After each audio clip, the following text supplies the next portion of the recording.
Hello ladies and gentlemen, we are back with another 007 movie review. It's been a while, a really long time, but let's quickly get back into the swing of things. And I really wanted to get this video out quick, especially when I heard the tragic news that Sean Connery, the first James Bond of the Eon series, and arguably to many the best one, tragically passed away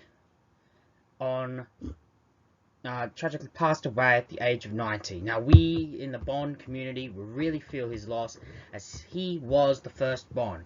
We haven't had a loss like this since the death of Roger Moore, but despite Sean Connery's tragic passing, the series will forever go on, and his legacy will forever be popularizing one of cinema's most beloved and iconic movie characters.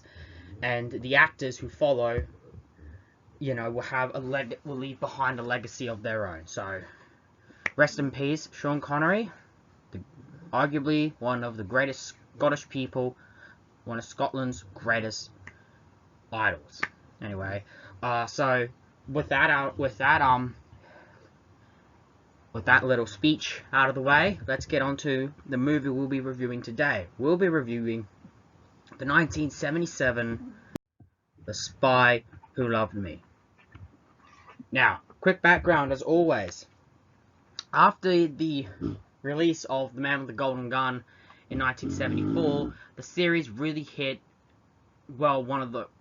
was hit with major blows. First off, Harry Saltzman, one of the co-producers with Cubby Broccoli, was forced to sell his shares, or sell his rights to the film franchise due to financial difficulty, and that resulted in him selling to United Artists. So for the first time, a major studio had a full control of the Bond series. Not only that, to deal with that, they also had to deal with the release of The Man with the Golden Gun, which, even though it didn't bomb at the box office, it didn't do so well.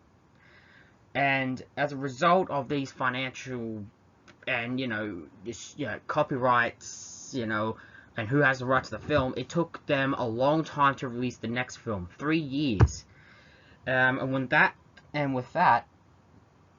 they had to for the next film, they really needed it to be bigger and badder. So Cubby Broccoli hired Les Gilbert, the man who directed You Only Live Twice, to make this next Bond adventure bigger and badder. And by this point in the series, they got the name for the film from Ian Fleming's short story, The Spy Who Loved Me, as they really couldn't do any big novels by that point. They also couldn't adapt the short story because of, in Ian Fleming's will, he said do not do it. Even though, to be fair, by this point in the series, it was either loose adaptation or doing something completely different to the original source material. Roger Moore was, of course, contracted to do a third film, and so really, Cubby Broccoli was really throwing the dice on this film, as he needed to prove that Bond is still relevant even after all the trouble they've been having. So the question is The Spy Who Loved Me a good film? Well, as always, before we do that, we need to get to the casting. In this film, of course, Roger Moore returns again in the role of James Bond, and I want to say this up front. For me, Roger Moore in this film, this is one of his best performances, and this is where his full Bond came into play. Really, he felt comfortable and really made the role his own in this installment. We also have Major Masava, Agent XXX, a secret agent for the KGB, and essentially is Bond's foil in the film, and is portrayed by Barbara Bach. Now, I gotta be honest, even though I do appreciate her performance and agree that her being the first Bond, Bond having to team up with another female spy, I think this is the first time it's actually proper done right. And I do love her performance, but I must admit, over the years, I feel that some of her delivery is a bit too wooden for me. Nothing against the actress, it's just a little minor gripe, and I'm trying my best not to really have that be fully judged. As the main villain for the film, we have Carl Stromberg, portrayed by Jurgens. Hopefully that name is pronounced right. And I gotta be honest, this character has grown on me over time, but I can't help but feel this guy is essentially a Blofeld. I love how the character is obsessed with creating his own twisted civilization, you know, which will play into the plot. I do like how his delivery and all that, but if I must be quite frank, I can't help but this was meant to be Blofeld. And in many ways, the filmmakers have come out saying that they intended to have Blofeld for the villain of this film, but because of Kevin McClory's rights, they couldn't, and it just didn't happen. And of course, another standout for this film is Richard Kiel in the role of the iconic Jaws. Just look at that. Just look at those teeth. Look at that. That is instantly iconic. Well, we also here have people working for the villain. We have Naomi, portrayed by Caroline Munro. Hopefully that name is pronounced right. Even though I'm pretty sure I didn't pronounce it right. Another person working for the main villain is Sondor, portrayed by Milton Reed. We also have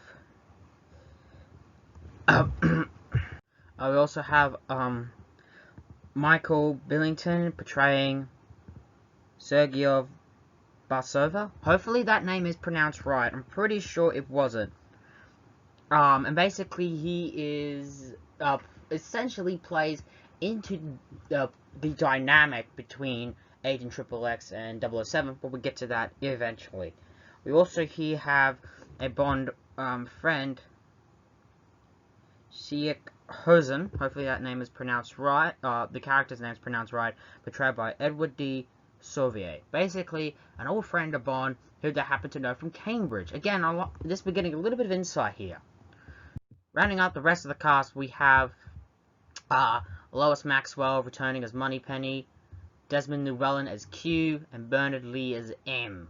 The usual suspects, I guess. We also here have two basically Navy officials. One portrayed by Robert Brown, who later go on to play M in the Eon Bond films of the 80s. And we have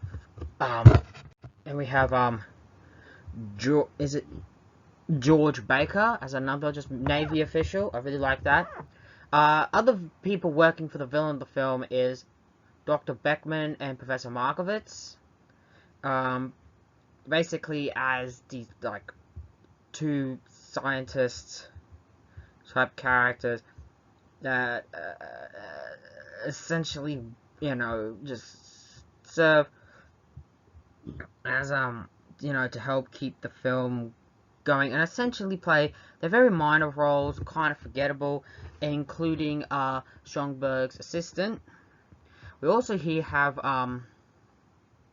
the character Max Kalber, portrayed by Vernon Duchev, a kind of again a minor throwaway character, helped to drive for the plot of the film. We also here have General Goebel here, portrayed by Walter Gettel. And if this guy looks familiar, well, he should. He was in From Russia with Love as one of the guys working for the villain, or Spectre. So, and I was generally shocked seeing that first time around. We also here have Shane Rimmer as basically a Bond ally, and Bond ally commander, as a Navy commander. And if this guy looks familiar, well, he is, because he's appeared in a few Bond films. He appeared in Diamonds Are Forever and You Only Live Twice, as again minor characters yeah, so that's a lot of things. A lot of like small time character actors are usually in these films, even for bit parts, and that just goes to show how British this show is. This film franchise is. Anyway, enough with the cast. Let's actually get onto the damn movie. The movie begins with the traditional gun barrel. Of course, this time it is drastically different. For one, because we still have Roger Moore in the gun barrel, but this time he's wearing the traditional Bond trademark tuxedo suit. And essentially, this would be what the other actors, at least up until Craig, would wear for their outings. Eventually, we open up the film with a submarine that is essentially, well, under some kind of attack, and we then cut scenes to both M and General Gogol, who apparently we find out that a submarine from both the British and the Russians have been essentially disappeared. They've been taken, and they call their best agents. But General Gogol calls Agent XXX, and first it's believed to be a guy agent. Essentially, we're thinking, oh, okay, so this is a Russian Bond, but it turns out it's not. Agent XXX is actually the female Anya Omasova, and the guy is Sergei Basovol. Hopefully that name's being pronounced right. And essentially, he has to go on for a mission while Agent XXX is called in. We then cut to M, who's also getting the news, and he immediately gets Bond on the case and tells Moneypenny to call Bond and tell him to pull out of his current assignment. We then cut to Bond, of course, in bed with a woman, but as soon as Bond gets the call, he quickly gets up and goes away. But the woman secretly contacts Sergei, and tells him that Bond's left. And as Bond is skiing away in arguably a very silly costume, he is being essentially followed by Sergei and his boys. And during this, they try to, kill him. But Bond manages to avoid getting killed, but he does end up killing Sergeyev, who will play, of course, his death will play a bit of a role in the film. And as Bond is getting away and is getting closer and closer to a cliff, he then skis off, takes off his skis, and pulls out a parachute with the Union Jack. Already, for me, this scene is just iconic, and in many ways, it showed what parallel Bond was in. He's going down a slope, and as he jumps, the music stops, he pulls the parachute, and bam, his theme song plays. And it is such a British moment, and in many ways, this scene saved Bond, and there's a really good kickstart to the film.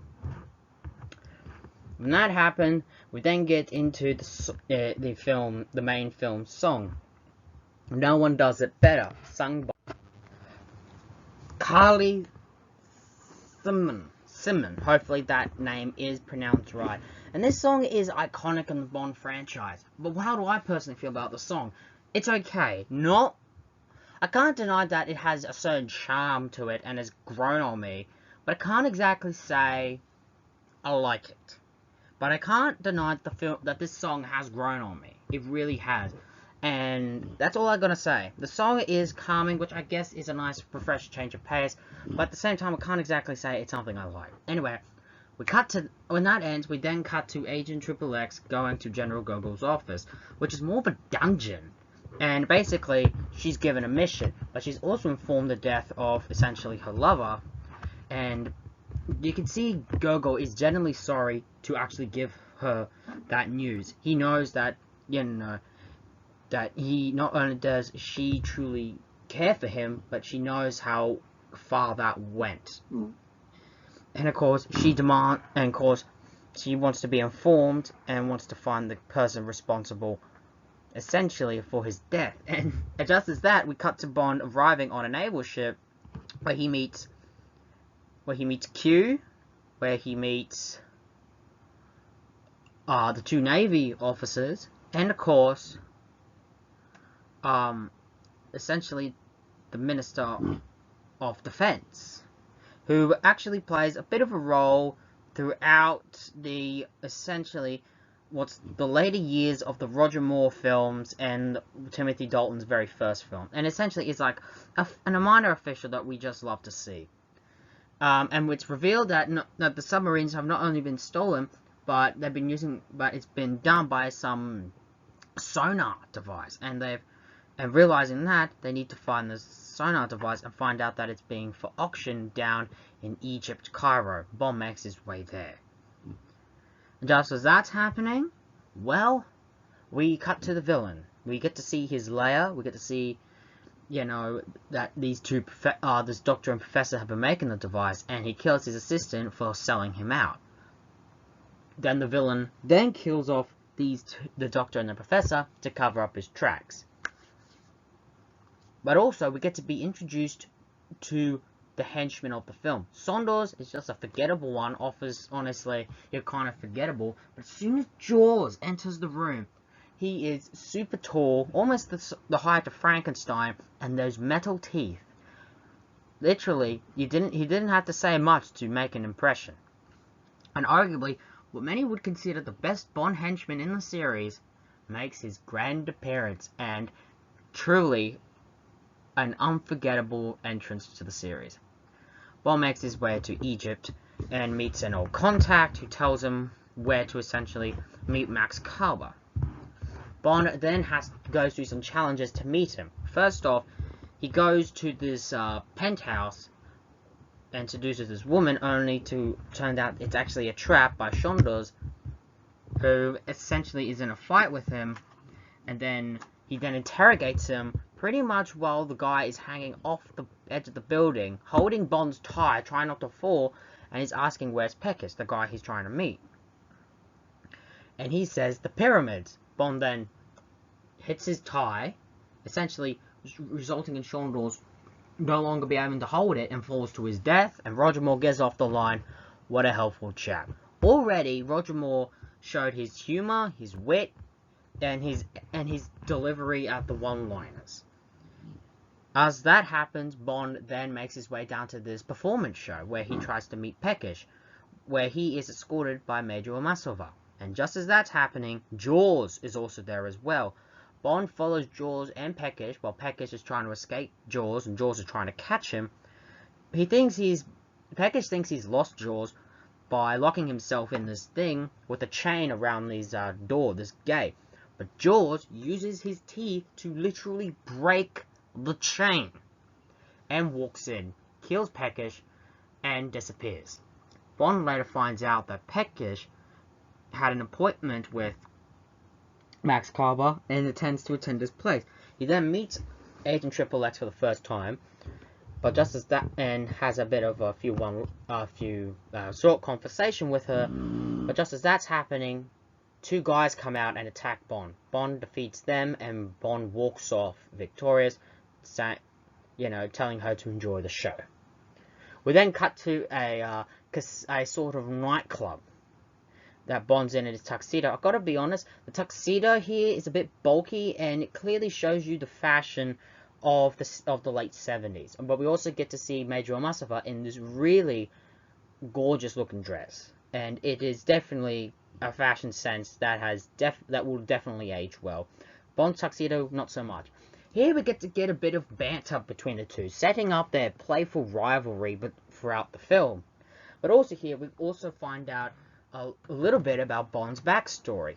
He was recruited from the British Navy, served in MI6. He has killed people on numerous occasions and has had many lovers, courtesy of his womanizing ways. But she also reveals she had many lady friends, but married only once. Wife killed, but just before she's about to finish that sentence, Bond cuts her off. One thing I always liked about that is they are trying to keep some continuity and reminding about Tracy. And I like how Roger Moore is serious in that moment, and how almost painful it was for him to hear, essentially, his past get brought up. He then leaves of course, and goes to Max Kaba to try and have a conversation. Only for, essentially, to end up in a sort of bidding war between Major Amasova But Max Carver is called away. He's killed by Jaws, and Jaws takes the device that he was, bidding. Bond and Major Massavar follow him to essentially this almost Egyptian construction site, I'm going to call it. And here it's a funny scene with the two essentially not just trying to one-up each other, but also trying to take on Jaws and get the Sonic device for themselves. It's a funny scene, but we also get to see something that makes Jaws so unique. He essentially gets into these predicaments where you think he should have died, but the fascination with Jaws is it always comes back. It's like the Roadrunner. Roadrunner, Wile E. Coyote type thing. He just keeps on coming, no matter what situation he gets into. The two drive off, and even though Bond has the Sonex device and he used the time to examine it for information, Major Massavar knocks him out with some, a knockout gas, and when Bond wakes up, she's gone with the Sonex device. Bond makes his way to Egypt and enters a pyramid, where it turns out it is another MI6 front, where we get a Moneypenny scene. Always nice to see. But something I want to point out here, nothing against the great Lois Maxwell. She is the greatest of all the Moneypennies in my opinion. But I feel like she's slightly getting old here. Slightly. And that's kind of something I found to be too glaring, too jarring in the later Roger Moore films. Anyway, but just as Bond has entered, he finds General Gogol in there as well, and Major Massavar. M enters and reveals that both the Russians and the British are going to work together in order to get back their submarines, and essentially find out what's going on. So here we get the usual Q lab scene with Q testing out all the new gadgets.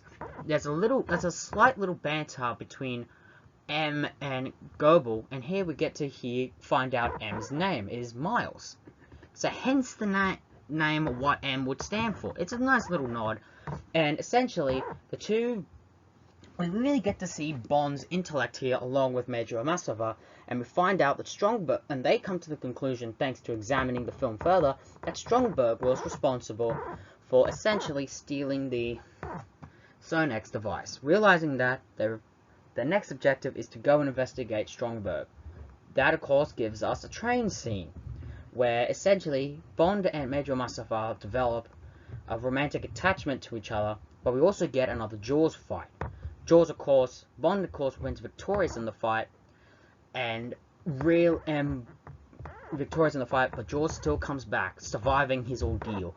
I like how, first off, Jaws is really a more physically imposing threat to Bond here, and really, it's just it's more of an all-out brawl with this guy, which makes a whole lot of sense.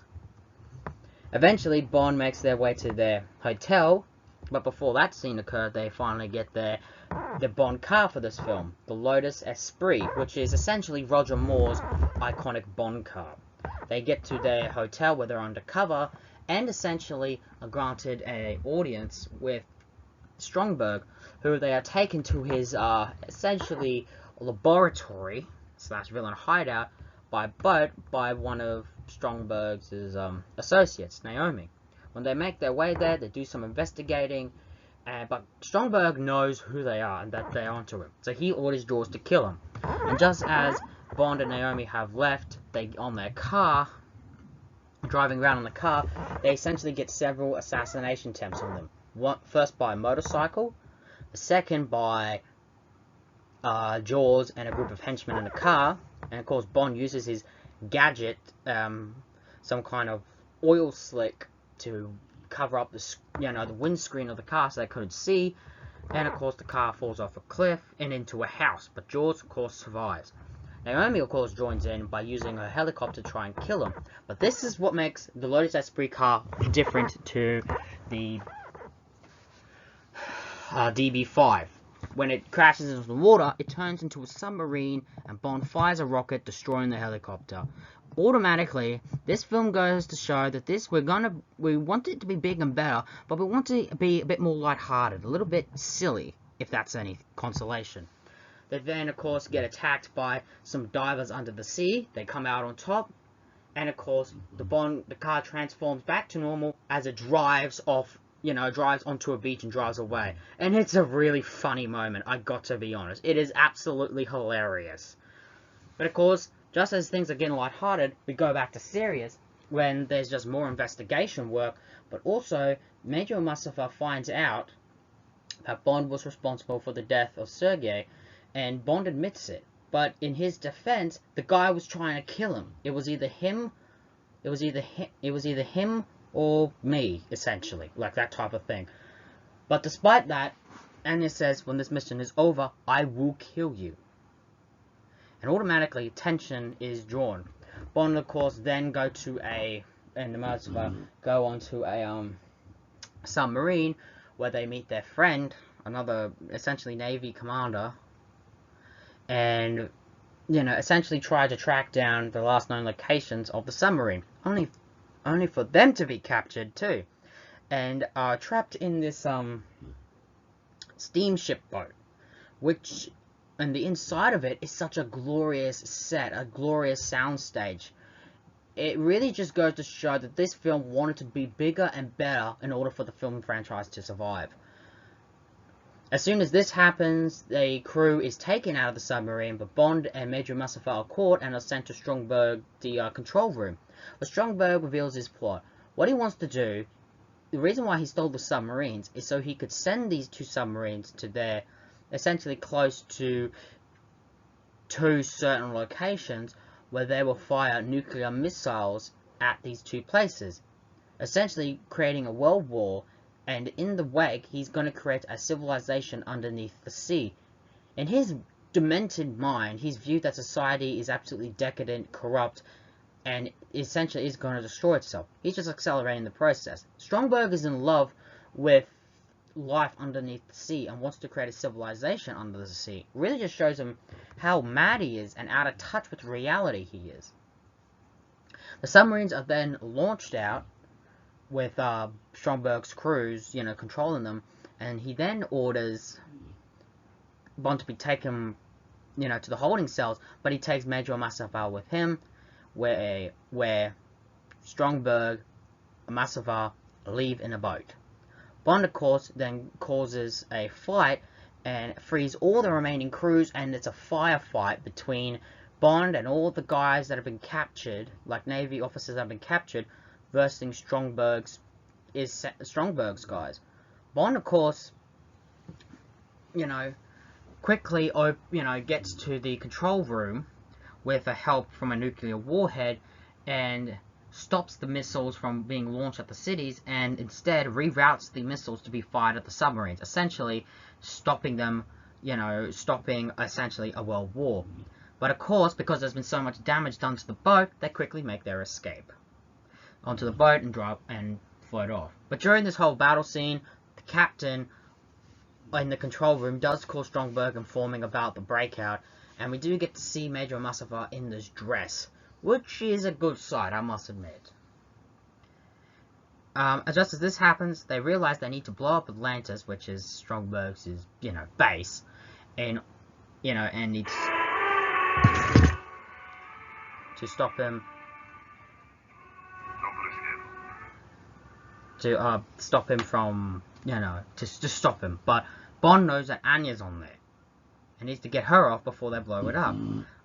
My only problem with that logic of the thing is, doesn't she want to kill him? But I guess Bond has grown a bit of attachment to her and just can't see that happening. So he asks the crewmen to get out a piece of equipment Q has given him, which is essentially a jet ski, and rides it to Atlantis. And it is a really good scene, I must admit. Roger Moore then gets his gets his way to Atlantis, gets in the elevator, and even though Stromberg did set a trap to kill him, Bond comes out and not just avoids the trap, but comes out victorious when he dodges a second trap and kills Stromberg. I gotta admit, the kill's kind of bland, but I can't exactly say it's not the worst way to take out a villain, but it's just blah. just blur. But of course, the real fight we really want to see is Bond versus Jaws, and it is another brute force, a bit comedic in places, but Bond does end up getting victorious by using a magnet to lift Jaws. Yes, you heard right, to lift him and drop him into the water, where Jaws is then attacked by a freaking shark. But, of course, Jaws does end up coming out victorious and essentially killing the shark. So not even a shark can kill this guy. Wow. But, of course, Bond quickly gets Major Masova, gets him to an escape pod, and they quickly escape just as Atlantis is being blown up by the submarine on the outside. They have an alone moment where you think Major Masova is going to kill Bond, but instead shoots the top of a champagne bottle. Then the two, well, it's Bond, let's just say that. There's a bit more comedic moments where the escape pod is, you know, is essentially taken in by this boat where the Minister, M, General Goebel, and Q are on board, and see the two. It's a funny moment. And that's how the film ends, on a very funny, light-hearted note. And of course, however, the film does say Bond will be back in For Your Eyes Only, but we'll get to that later. I'll explain that a bit more. The Spy Who Loved Me. It is heavily considered one of the greatest Bond films of the franchise, and I have to agree. However, you must get used to the idea that this film does have a bit of a lighter tone. It is more lighthearted. The villain is okay, and has grown on me over time, but he's not in my top 10, if I could be quite honest. Main standouts is Roger Moore finally comfortable in the role of James Bond. Major Masova is considered one of the greatest Bond girls of all time. Not in my top 10, but she is certainly an interesting Bond girl nonetheless. Here, we also get introduced to General Goebel, and the Minister, Sir Francis, and they have, just minor recurring characters throughout the film, and it's all really good. It's comedic in places, but the comedic element just works with Roger Moore. Les Gilbert direction for this film, and it's just an all-round fantastical film. It's just like Goldfinger. It's another and Thunderball. It's just a classic Bond, and for me, The Spy Who Loved Me is Roger Moore's greatest Bond film. It truly is. This film is truly worth watching. And that's all I can say. Now, after the release, the film was so huge, it brought Bond back, and it was huge at the box office. It was fantastic. It was really big, and proved Bond was still worth it, was still relevant, and as a result, filmmakers wanted for the next film to follow this one, was to be For Your Eyes Only, and they promised that, but another film came out that year that was huge, Star Wars, and as a result, space was huge. So, for the next film in the franchise, they were going to do Moonraker. And that's where we end this video. The Spy Who Loved Me, a really great Bond film, highly recommend watching it, and it's definitely an all-around classic. And there's really little fault I can actually think about with this film, but you've got to understand, this film is a little bit more silly, so get used to that. But it is nothing when compared to Moonraker, which we will review next time. So until then, this has been the Steven Hour. Have a good day. So long for now.